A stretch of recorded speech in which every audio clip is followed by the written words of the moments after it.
This painting was finished in 1565.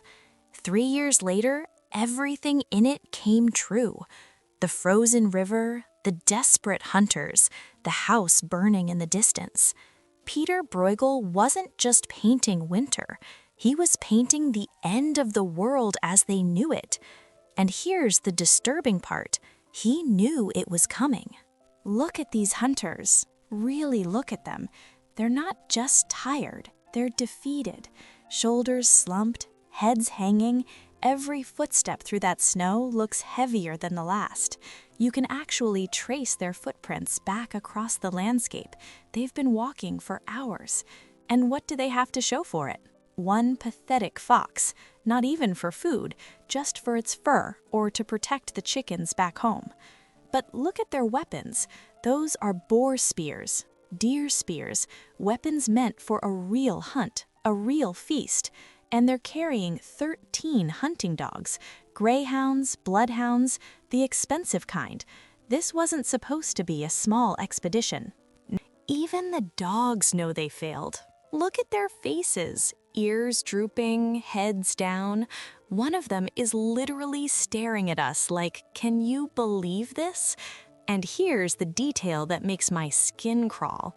See those tracks at their feet? Fresh rabbit prints, cutting right across their path. A bunny just outran this entire hunting party. But here's what makes this chilling. This wasn't normal. 1565 was the year everything started to break. The temperatures plummeted, rivers that rarely froze became solid ice, crops failed, and this painting, it's one of the first recorded images of what historians now call the Little Ice Age. The hunters aren't just tired from one bad day. They're tired because they're watching their world freeze to death. Look closer at the village below. See that tiny orange glow in the distance? That's not a cozy fireplace. That's a house burning. And notice, nobody's celebrating. They're frantically trying to put it out with ladders while everyone else just keeps skating, playing games, living their lives. This is a portrait of a society that doesn't realize it's in crisis yet. Some people are trying to sound the alarm, while everyone else is having fun on ice that could crack at any moment. Sound familiar? Now, here's where it gets dark. Because once you start looking for warnings in this painting, you can't stop finding them. The crows. See them? Perched in the bare trees like sentinels. Bruegel didn't just paint one or two.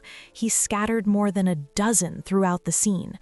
And in Renaissance symbolism, crows weren't just birds. They were omens, harbingers of death. The magpies, those white and black birds circling overhead, in Bruegel's time, people believed magpies were associated with the devil himself, and they're everywhere in this painting, watching from above. The bird trap. This one's easy to miss, but it's positioned almost dead center of the composition. That wooden contraption in the snow, it's a trap.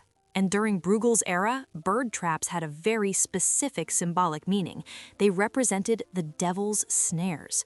The idea was that innocent souls, represented by birds, could be lured into destruction with tempting bait. Think about that. Bruegel put a literal devil's trap at the center of his painting. The frozen watermill, bottom right corner. See that wheel? It's completely frozen solid. Now, this isn't just a nice winter detail. That watermill was the economic engine of the village. It ground their grain, it powered their survival. And it's stopped. The machinery of life itself has ground to a halt. Here's where it gets really interesting. See that crooked sign hanging outside the inn on the left? It's dangling by a single hook, tilted at a dangerous angle. And what's directly below it? An open fire. The sign depicts Saint Hubertus, the patron saint of hunters. According to legend, Hubertus converted to Christianity after seeing a crucifix between a stag's antlers while he was hunting on Good Friday. He became the symbol of faith for hunters. Now, look at our hunters in the foreground. They went hunting for deer, the very animal sacred to Saint Hubertus, and they came back with nothing. The sign of their patron saint is literally about to fall into the flames. But there's more, because Bruegel wasn't just painting random winter activities down on that ice. Look closely at what people are doing. Some are playing an early form of curling called kolf. Others are playing what looks like ice hockey with sticks and a puck. People are pulling sleds. Children are playing games. And all of it is happening on ice. Ice that, based on everything else in this painting, shouldn't be trusted. The entire social fabric is skating on a frozen surface that could give way at any moment, and they're playing games. So how did Bruegel know? Here's the thing. He didn't paint this sitting in a warm studio imagining what winter might look like. He painted this during it, during the coldest winter anyone alive had ever experienced. The winter of 1564 to 1565 was brutal, historic. Rivers across Europe that had flowed freely for generations froze solid. Food supplies collapsed, people starved, markets shut down. And this was just the beginning, because over the next 3 years, everything Bruegel warned about in this painting came true. Just 1 year after this painting was finished, the Wonder Year erupted. Protestant riots exploded across the Netherlands. Churches were ransacked, religious images destroyed. The social order that had held for centuries started to crack, just like that ice. 1567.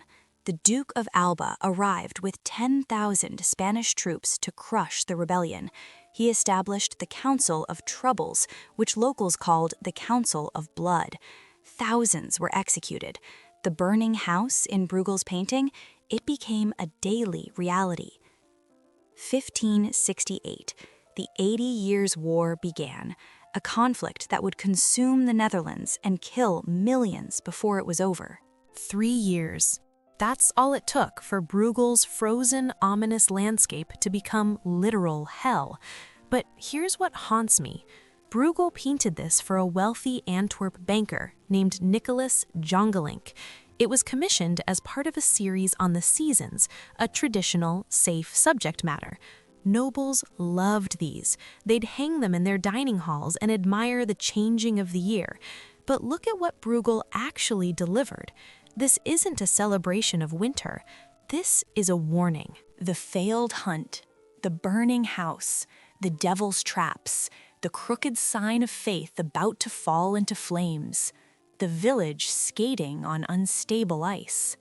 He was showing his patron, and anyone with eyes to see, that the ground was shifting beneath their feet.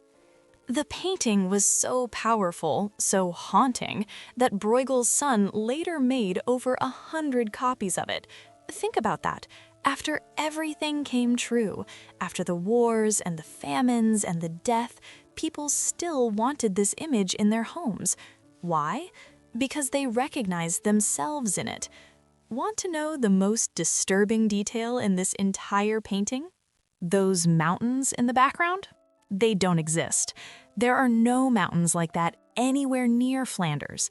The landscape around Brussels, where this scene is supposedly set, is flat, rolling hills at most.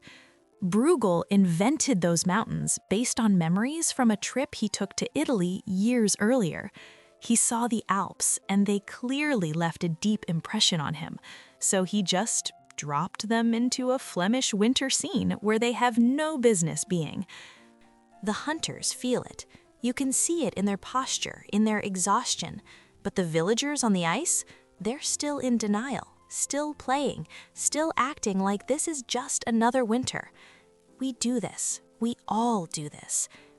This painting hangs in the Kunsthistorisches Museum in Vienna today. Tourists walk past it every day. They stop, they admire it, they take photos. They say things like, "Beautiful winter scene," and "Look how peaceful it is." And 460 years later, this painting still works, because the hunters are still coming home empty-handed. The house is still burning in the distance, the ice is still getting thinner, and most of us are still skating. The question Bruegel leaves us with isn't, will the ice break? The question is, what will you do when it does?